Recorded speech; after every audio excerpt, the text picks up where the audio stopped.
एक गोष्ट तुम्ही वारंवार ऐकली असेल, हत्तीचं पिल्लू माहूत त्याला लोखंडी साखळदंडाने बांधून ठेवतो.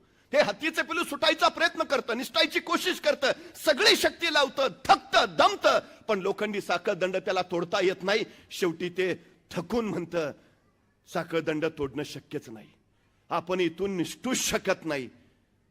तेच हत्तीचं पिलू पुढं बलाढ्य होतं, अफाट ताकदीचं होतं, मोठमोठाले वृक्ष स्वतःच्या सोंड्यानं उन्मळून टाकतं. पण या बलाढ्य हत्तीला माहूत कधीच साखळदंडाने बांधून ठेवत नाही. तुम्ही कधीही मोठा हत्ती बघा, त्याच्या पायात साखळी फक्त सोडलेली असते, बांधलेली नसते. कुणीतरी माहूताला विचारतो, एवढा बलाढ्य हत्ती तुम्ही त्याला बांधून ठेवत नाही?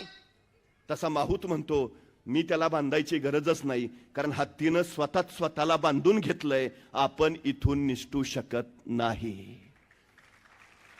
आमच्या पोरांचं होतं काय माहितीये, या जगात तुम्हाला बाहेरून कुणी बंधनं घालू शकत नाही.